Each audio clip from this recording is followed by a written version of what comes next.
Bonjour, cette semaine la paracha de Vaishlach, que la paracha nous récite, la première partie de la paracha, la rencontre de Yaakov Avinu avec son frère Esav. Et après que Yaakov Avinu quitte Esav, la Torah nous dit Vayavo Yaakov Shalem Ir Shechem. Et qu'est-ce que ça veut dire que Vayavo Yaakov Shalem? Yaakov il est venu Shalem. Shalem, en hébreu, vous savez le mot shlemut, veut dire la perfection, quelque chose qui est complet, qui manque rien. Et la Torah nous dit que Yaakov il est venu Shalem. La Gemara nous dit dans Shabbat, Daf Lamed Gimel, Amoudbet, la Gemara nous dit, ça veut dire quoi Shalem? Shalem be Gufo, Shalem be Mamono, Shalem be Torato. C'est que Yaakov est venu, il était, point de vue physique, il était Shalem, il lui manquait rien, bien qu'il a eu, on connaît tous, la lutte qu'il a dû avoir entre Yaakov Avinu et l'ange de Esav, pendant toute la nuit que l'ange de Esav a frappé et blessé Yaakov Avinu sous sa hanche. Mais malgré cela, qu'il était blessé, la Torah nous dit qu'après il était guéri et il y avait comme s'il n'avait plus rien du tout, plus de cicatrices, plus de problème. Donc Shalem Begoufo. Shalem Bemamono, dans son argent, il ne lui manquait rien. Il n'a pas perdu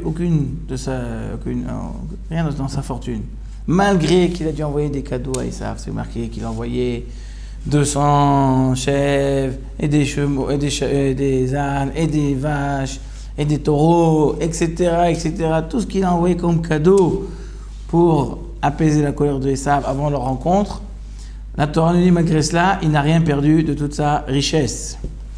Et Shalem Betorato, qu'il est resté intact dans sa Torah, c'est que malgré qu'il était pendant 20 ans voisin et il a côtoyé Lavan, qui est un grand rachat, Yaakov Avinu est resté comme il était. Il n'a pas été influencé par des mauvaises conduites que Lavan faisait. Il n'a rien appris de lui. Au contraire, il est resté toujours intègre dans la Torah. La question qu'on se demande, on peut comprendre l'importance de nous dire que Yaakov Avinu il est revenu vers son père après avoir rencontré Lavan et Esav, sans dégâts dans sa Torah, sans dégâts physiquement. Il y avait des guerres, des batailles. Il a réussi à surmonter ces épreuves-là sans perte. Mais que la Torah nous dit Shalem, Bemamono, que même du point de vue de sa richesse, il n'a pas perdu rien du tout. Qu'est-ce qu'on s'en fiche? Depuis quand la Torah donne l'importance au matériel? L'argent. L'argent rend fou les gens. L'argent, c'est des guerres. Des gens assassinent des personnes pour de l'argent. On a besoin de dire que Yaakov Avinu n'a pas perdu son argent. Ça va. Et même s'il a perdu un peu, qu'est-ce que ça nous fait dans l'histoire que sa richesse n'a pas été restée intacte, n'a pas été touchée? Et il faut comprendre. En fait, ces trois points qui sont le corps de la personne, son argent, son matériel, son pouvoir, et sa Torah, c'est tout ce qui concerne en fait sa neshama, son âme, nous le voyons dans plusieurs endroits dans la Torah. Par exemple, lorsque nous faisons le Kriyat Shema tous les jours, Shema Israël, la Torah nous dit Ve'ahavta et Hashem Elokecha, vechol levavecha, ou vechol nafshecha, ou vechol meodecha. Il faut aimer notre Dieu l'Éternel, vechol levavecha avec tout ton cœur, vechol nafshecha avec toute ton âme, ou vechol meodecha avec tous tes moyens, toute ta richesse que tu as. Et que la Torah nous dit, c'est vechol levavecha, c'est-à-dire c'est quoi ton cœur?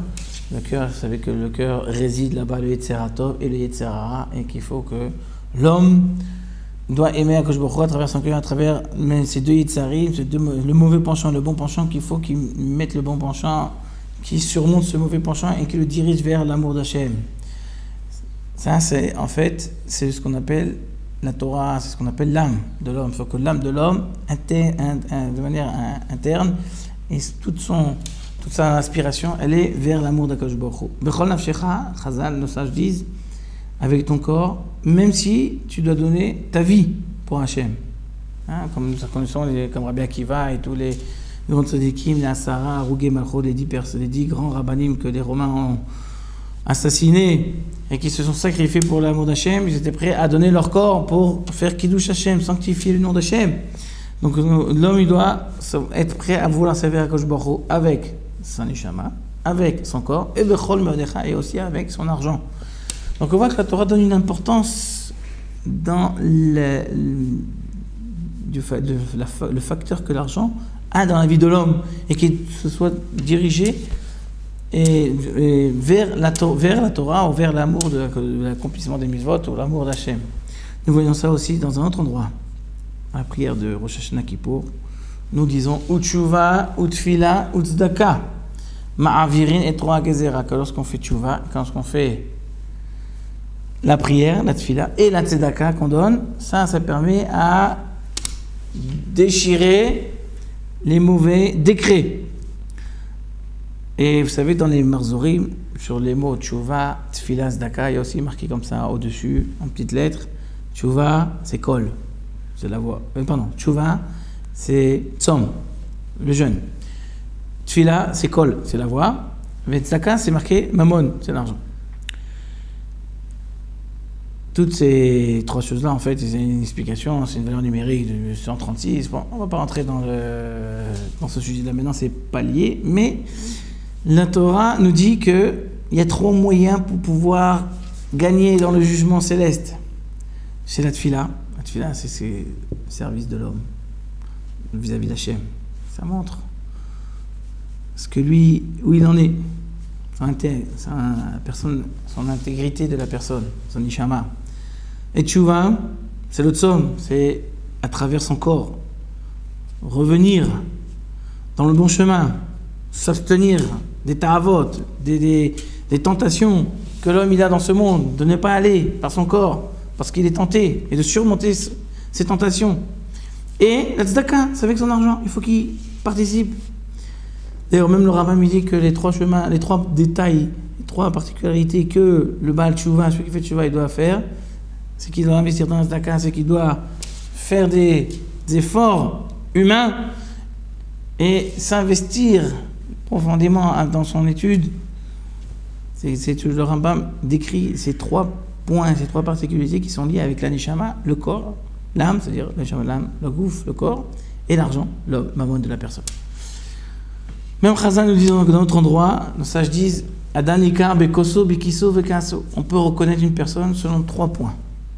Bekoso, Koso, c'est quand il boit du vin. Vous savez que lorsque quelqu'un boit, alors il devient un peu chicor, il est complètement sous, et à ce moment-là, il ne sait même plus ce qu'il dit. Il ne maîtrise même pas sa parole. D'ailleurs, le verset dit Nichnas yain yasasa. Lorsque le vin il rentre dans la personne, il sort tous les secrets. Il peut dire, dévoiler des choses qu'il n'a pas le droit de dévoiler. Ça c'est Bekoso. On peut savoir ce qu'il est. Il va raconter, selon ce qu'il va parler, on va savoir son intérieur de cette personne. On va savoir ce qu'il a vraiment dans la tête, vraiment ce qu'il réfléchit, ce qu'il pense. Donc en fait, on découvre le côté de l'âme de la personne qui est très, c'est quelque chose qui est très profond et très intime de l'homme, qu'on ne connaît pas. Et c'est là qu'il la dévoile. Au Bekoso, on a dit dans son vin, quand il boit du vin, et Bekaso, dans sa colère. La colère, c'est le comportement de l'homme. Lorsque quelqu'un il est en colère, il n'a plus de limite. Aucune limite ne le retient. Et là, on voit vraiment qui c'est la personne, comment son corps il est. L'exprimation d'une colère, ça montre à tel point les tendances humaines et naturelles de l'homme. Et Bekiso, dans sa poche. En général, dans la poche, c'est là que se trouvent toutes les liasses, tout son argent. Donc on voit que le comportement de l'homme, la Torah, si elle peut le définir, sont trois points. Les mêmes points. C'est l'intérieur de la personne, c'est son comportement physique et c'est son comportement matériel. Qu'est-ce que ça veut dire tout ça? Eh bien, il faut savoir que l'homme, Akadosh Baruch Hu, a créé l'homme, Neshama et Gouf, une âme et un corps. Et que l'âme et le corps sont en contradiction de point de vue de base. L'âme, c'est quelque chose de spirituel qui n'a rien à voir avec la matérialité du monde. Et le corps, le gouffre, c'est quelque chose qui est 100% matériel.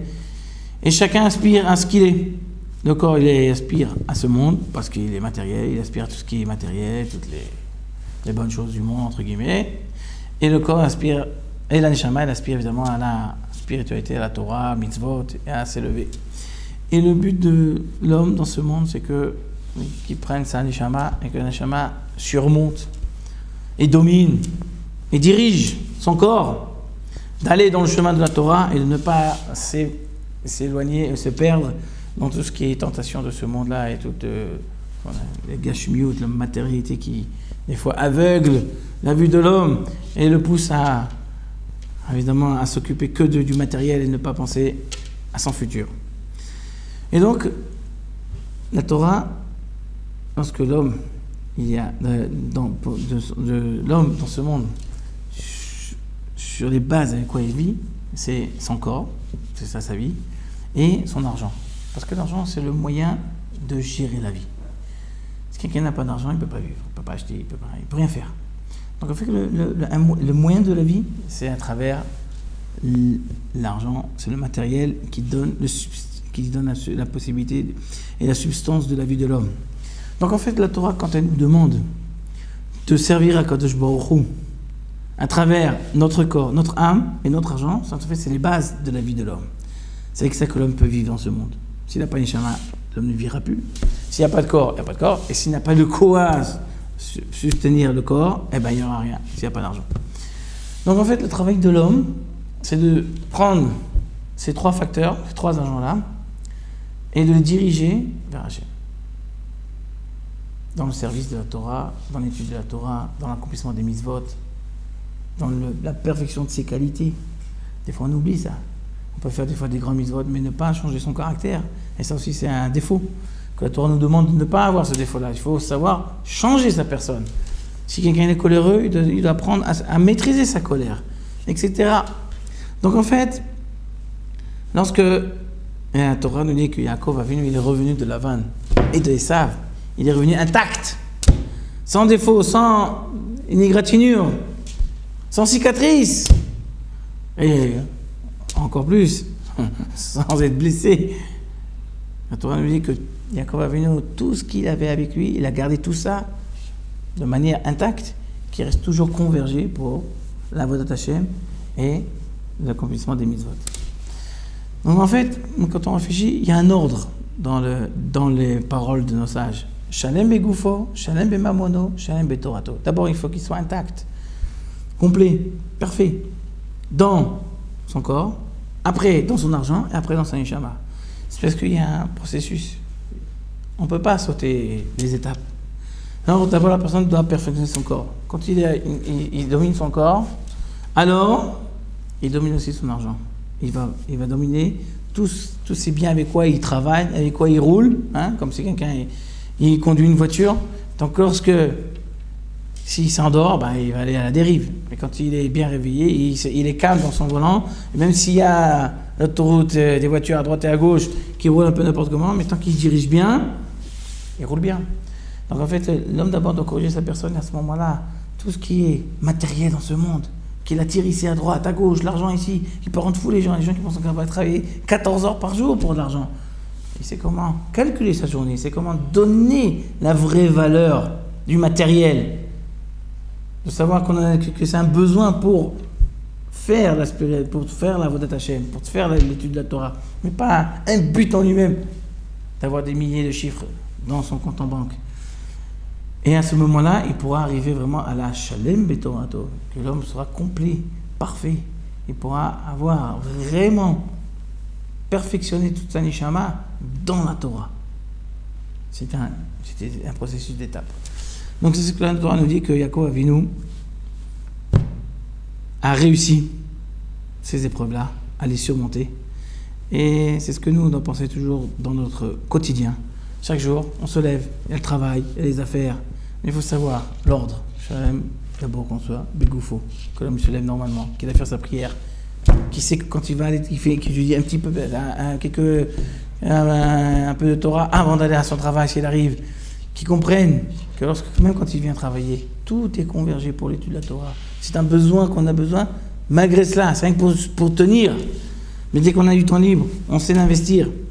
Et si on suit ce chemin-là, et bien petit à petit, on arrivera à perfectionner notre corps, notre vision sur le matériel et notre utilisation sur le matériel.